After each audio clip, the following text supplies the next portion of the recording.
Hi, everyone, and welcome back to the Expert Talk format here at HR Week.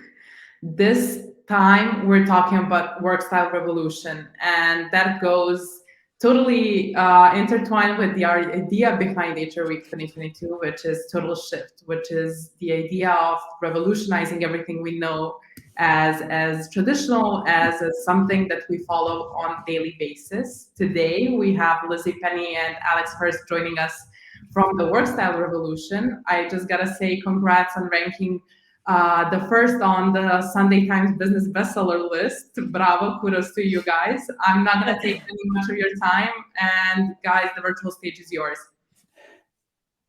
Thank you so much. Thank you for having us. Hello, everyone. I'm Lizzie Penny. And I'm Alex Hirst. And yes, we are the co-authors of Workstyle, a revolution for well-being, productivity and society. More than that, we are the creators of the word Workstyle, which gives everybody the freedom to choose when and where they work for themselves.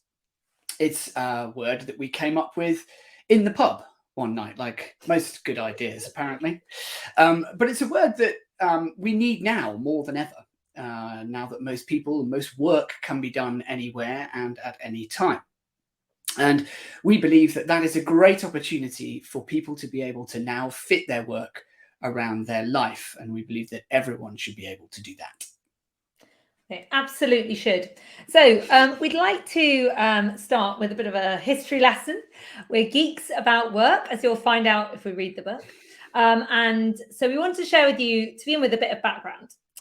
So the 9-to-5 working day dates back to the Industrial Revolution.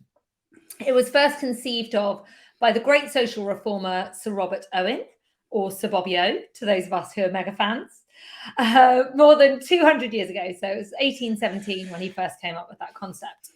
But we think he would be turning in his grave to know that we are still working this way more than 200 years later. Flexible working, on the other hand, is 70 years old, so still quite old. And we feel, perhaps controversially, that flexible working isn't working for 3 reasons. Firstly, it flexes around an industrial age system. So it requires that industrial age system to exist.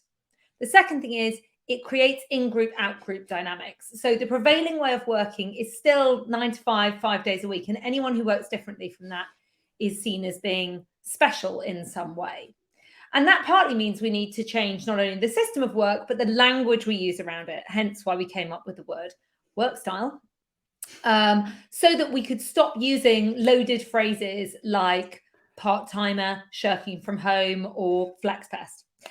And then the third thing is that flexible working simply isn't creating change fast enough, or at all, in fact, for some groups who are excluded structurally from work. More on that later. And hybrid working, just a quick mention of hybrid working, because we know that there's been a big rise in conversation about hybrid working since the pandemic. But we feel that hybrid working is a concept that still continues to hanker back to that 8-hour day and office-based working.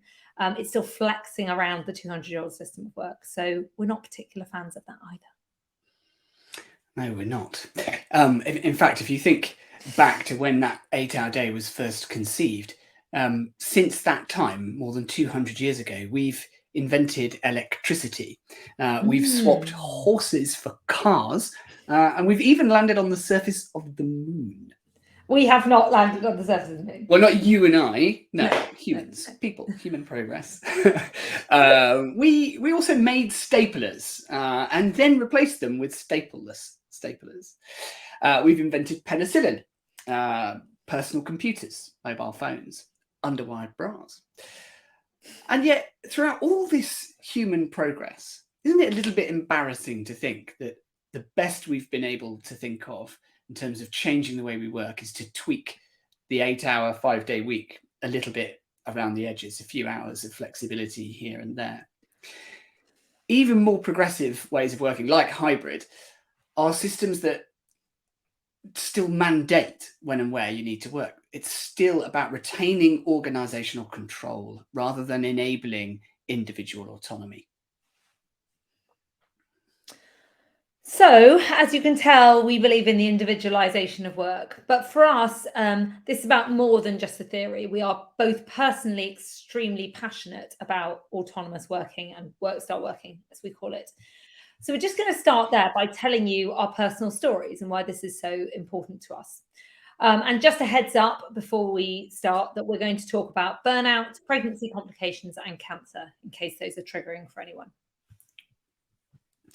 So if I may, I'm going to take us back to the pub setting where it all began, albeit we're not going to change the setting we're actually in, unfortunately. But just imagine for a moment that we're sat having a conversation, lamenting how we're feeling about work and what's been happening in our lives. And for me, coming into that conversation with Lizzie that night, I'd already realized that I'd reached the point of burnout through traditional work, and I needed to make some pretty major changes to the way I lived my life and my work. So prior to that, I would wake up at 5:30, leave the house at 6:30 to get to the office for 7:30, and then get home at 7:30 in the evening, and do that again every day, 5 days a week.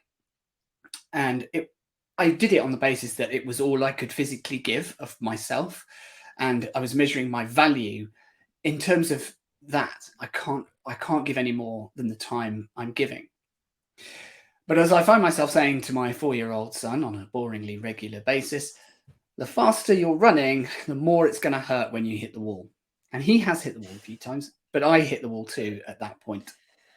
And I became incredibly numb to what was going on at work. I became ambivalent to the highs. I didn't really feel anything about the lows. And it took my wife, Sarah, telling me that I'd become a shadow of myself for me to realize that I had a mental health problem, challenge to overcome, and that this was going to need us to do something about it. So we did what most people would do. We took a week away. We went to Spain, but I can't tell you much about that holiday. I don't remember much of it at all because I wasn't present enough. I wasn't present enough to be making memories of it. And it was that really made me realize, coming back from that trip and not having much of a recollection of it, it made me realize that it wasn't going to be enough to simply take time off or time away to fix this mental health challenge. What I needed was a new psychological relationship with work, and that one that wasn't based on how many hours I was putting in, but where my value was measured more in terms of the output and the value of that output, rather than when or where the work got done. And that was the basis of the conversation, or the idea that we talked about that night. And since that time, I'm delighted to say that I've been working in a work style way, more or less ever since. And it's been transformative for my mental health, for my physical health, and has enabled me to start a family, to move to the countryside, and to be a present dad to my 2 kids who are now school age. And so today my work style flexes around their needs. When they're at school, I'm working, and when they're at home, I'm with them. Anyway, that's my wonderful, wonderful example of why work style is so important. So for me, it's a slightly different story. It was when I had my first child, my son Finn, that my eyes were properly opened to the enduring inequalities at work. And I'm embarrassed to say that until then, I've been relatively ignorant of the people who are being excluded from work. But suddenly, I didn't want to be at the office during Finn's every waking hour. I wanted to be working during nap times or in the evening, because I wasn't going out anymore anyway. I might as well be working when he's asleep in the evening. And so I wanted to be judged on my outputs rather than being in an office at a time that traditional work said I should be. And that was the thing that led me to that conversation in the pub with Alex and the meeting of minds, where we really felt we should do something about it. 2 years after that conversation in the pub, I had some serious complications in my pregnancy with my twin daughters, Zoe and Megan, that meant I had to have surgery after 23 weeks and then was on bed rest for 9 weeks. And being able to work during those 9 weeks with only a select few people knowing about my personal circumstances, and having the distraction and the ability to escape into a digital world during my long anxiety-filled days was something of a lifesaver for me at that time. I'm incredibly glad to say that against the odds, both Zoe and Megan survived. And the day that we brought them home from hospital and couldn't even begin to fit the double pram through the front door of our London flat, we decided it was time to move across the country to Bristol. And I was able to do that without any disruption to my career. Fast forward to 2020, and out of the blue, I was diagnosed with breast cancer. As a healthy 38-year-old, it's fair to say that it turned my world upside down. But again, Workstyle really saved me. I was able to escape into that digital world again, to do as much or as little as I felt up to that week. It helped pass the time in the chemo chair. It helped not to define me by my cancer diagnosis. It helped me to make sure that the cancer diagnosis didn't fill my head, or thoughts of cancer didn't fill my head, which was amazing. And since then, almost unbelievably, my husband has been diagnosed with cancer. So now I fit my work around supporting him through his treatment, staying healthy myself and managing the side effects of my medication, and looking after my 3 small children. So it's fair to say that no 2 weeks are the same.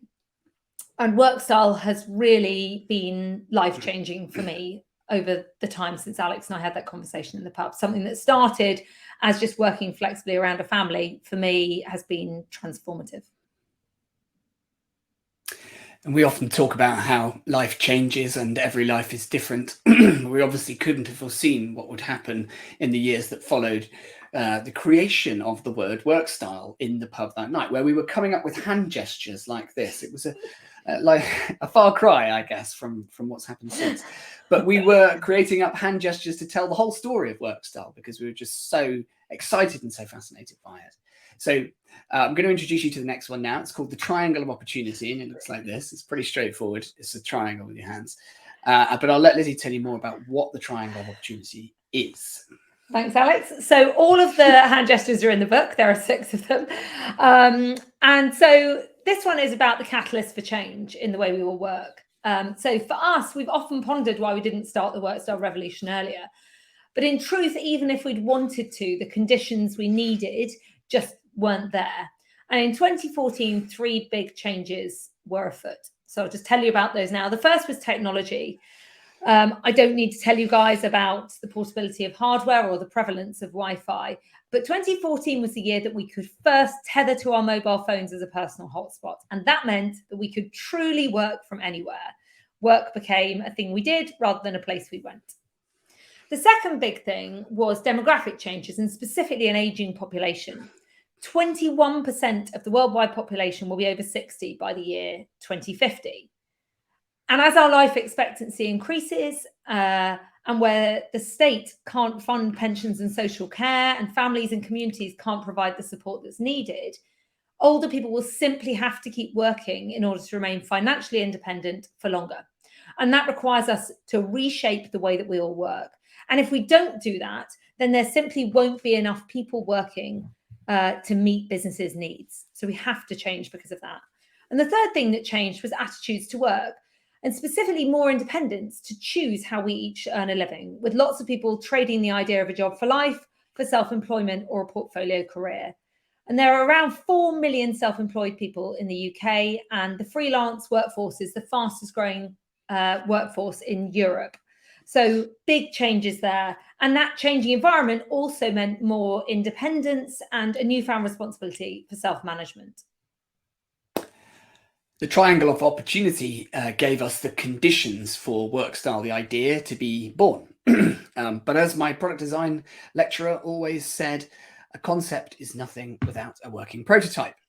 So we set about creating a working prototype to test whether Workstyle could work. And to Lizzie's last point there, we decided to do that by assembling a community of freelancers together. So rather than thinking about all of the normal traditional ways of setting up a company, we decided to change it to build something that's based on freelance working, such that people could have the contractual autonomy to work on their own terms, as well as the autonomy in practice and culturally, which I think seeks to answer one of the questions that we've had coming in about how we sort of adjust our point of view to match corporate standards. This has been our starting point. So we assemble those freelancers into carefully curated teams to deliver projects for clients that include Unilever, AIA, Merck, Amazon, Divine, and B Lab. And over the last 8 years, most of that work has been in solving problems with creative solutions, coming up with ideas, and then communicating those ideas through design and through our global press office functions. In the act of doing all of that, we've obviously learned huge amounts about what it takes to make autonomous working succeed. So we now also consult to our clients on how they can improve their ways of working and help to move their people towards more autonomous ways of working and thinking about work as well. So Hoxby's services now, 8 years later, comprise those two elements. We deliver the creative and problem-solving work in an autonomous way, which improves how we are able to consult to our clients on autonomous ways of working. And the act of doing that makes us better at problem solving, and it's a virtuous circle and a continuous experimental program for autonomous work through Workstyle. And so in that experimental playground, we learned very quickly 3 important rules that we wanted to share with you. So the first rule was be digital first, not physical first. And for those of us who have worked in traditional workplaces, this is a complete mindset shift. At Hoxby, we don't have an office. We're all remote. Slack is our office. We don't have a meeting room. Google Meet is where we meet. And we don't have a water cooler. For us, that's a digital channel in Slack, albeit still full of cats and dogs and babies and GIFs and lots of fun. The second thing is work asynchronously. So that means working when it suits you as an individual rather than at the same time as everyone else. It's an inclusive way to work, but it's also productive and can be fun and highly collaborative too if you set the right parameters, have the right combination of technology, and establish the right ways of working from the start. And then the third thing that we learned was about investing in a trust-based culture. Workstyle just doesn't work if it's not underpinned by a trust-based culture. And we feel this really acutely. I always say, don't judge me on how passionate I am about my career just because I'm working from bed or working from the hairdresser, which I do regularly, because I am so dedicated to my career. It doesn't matter where I'm working from. And so for us, trust-based leadership needs to be purposefully considered. It needs to be role modeled by leaders. It needs to be recognized and rewarded in order for autonomous working to flourish. So those 3 things kind of give you the operating conditions for Workstyle and autonomous work to succeed. But you also need to think about the individuals and what it means for people. And the reality is that with autonomy goes accountability. You can't have one without the other. The two go hand in glove. And one of the reasons why we work as a freelance community at Hoxby is so that we can brief by output and make it clear where the accountability is and what the person is accountable for. So ways of working that breed a sense of accountability are really important to making Workstyle succeed. Within that, if you can do that, there are multiple benefits to autonomy. We already knew from existing desk research that autonomy improves work-life balance. We knew it improved productivity. And we knew that it was better for job satisfaction and for reducing staff turnover and reducing stress and exhaustion. But what we wanted to do is understand more about why it's so powerful and why it improves productivity. So in 2019, we started our own longitudinal study to explore the relationship between autonomy, well-being, and productivity. And what we found was, very excitingly, that well-being explains the link between autonomy and productivity. So it is because of an increased state of well-being that autonomy increases productivity. So to us, this means that there can be absolutely no doubt that the future of work is autonomy. Have I said autonomy enough? I think we should just round home autonomy. So we're conscious of time and we want to make sure we have time to answer the questions that are coming in. So we won't go into detail about how Workstyle is better for wellbeing and productivity, but we will say that the book has specific sections on that. So we'd love you to read it and let us know what you think of those. But we do think it's important just to touch on why we think this is so important for society. And that is the thing that gives Alex and I the spine-tingling excitement, because this is about inclusion, attitudes, and collective intelligence. And there are 7 groups who are fundamentally excluded from work in a traditional model. Parents of children under 18, older workers, carers, those with chronic illness, physical disabilities, mental health challenges, and those who are neurodiverse. So we really need to involve all of these people in work, both for society and for them as individuals, but also for businesses, because collective intelligence is something that we can bring together with cognitive diversity. And so if we bring together those people and we have them integrated in an equal and fair way, then businesses will perform better because they'll be collectively more intelligent. So that is a whistle-stop tour. And yeah, absolutely. And I guess what we should say, just by way of closure, is that we are in what historians will come to define as an inflection point in human history, as we come out of pandemic enforced ways of working and into an era where mindsets have been shifted. We have an opportunity, the people who are here today, who have now understand the role of autonomy and what it can do for well-being, productivity in society. We have an opportunity to revolutionize work, to shape the future of work to be what we want it to be. And so we invite you to join the Workstyle revolution, and together we can change the world. Thank you. So I think we might only have time for one question. Shall I crack on with that, Massa?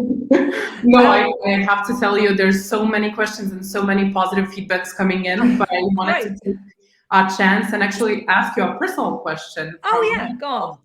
And that's, how do you prioritize tasks in such a work style? I think basically when we talk about work style, we're talking about individualizing work. And so it's really up to the individual to reflect, and it requires more self-management, because you have to think, how do I work best? So for instance, I'm better at doing deep work in the morning and shallow work in the afternoon or evening. And so it's a very individual thing, basically, to recognize how you work best. Yeah, perfect. Thank you very much. So I have a question from Milica, and she's asking, in which way can we ensure the continuous transfer of knowledge through mentoring in environments that are asynchronous and remote? Asynchronous, yeah. Yeah. Sorry. We talk a lot about working in a digital first way, which is what really enables asynchronous working to happen. And what that means is being conscious that all information will be assimilated asynchronously. Therefore, it has to be somewhere for someone to be able to access it on their own terms. And one of the things that we help companies to do is to do highly effective digital learning, which changes the way that individuals educate themselves on the things that they need to know to do their work well. It makes it more about conscious content creation and passing on of information from one person to another through video, but also through highly specialized or modular digital learning programs. But it's all about assuming that that interface will happen digitally rather than personally. So rather than person to person in a room, it's happening through information that's being purposely created and shared.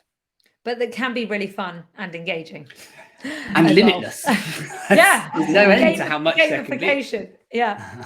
Absolutely. And one last question. What can we do as individuals? What are those little steps we can take in order to, let's say, transfer this way of seeing a working week to corporate standards?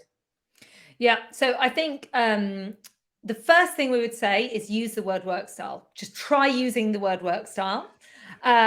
Get into a conversation about autonomous working and reflect on how you like to work. So we talk about set, project, and respect as being our framework. Set your own work style. Take some time to think about how you would like to work. Project, so tell other people, because you're more likely to commit to it if you've verbalized it to someone else. And then respect. And often respecting your work style is about being part of a pair. People are often much better at helping other people respect their work style than respecting their own. And I would just add, because I'm conscious we're short of time, that I know someone's asked a question about whether work style can be applied to all industries. We answer that question in the book, and we would love to answer that question if we had more time. Amazing. Thank you guys very much for being here, and thank you for sharing your incredible story and everything that you went through. I'm reminding all of our listeners to go and visit Hogsby's HR Expo Zone and check out more information about their book. And that's it. Thank you very much for being here. Thanks so much for having us. Thanks, Vanessa. Goodbye, everyone. Bye.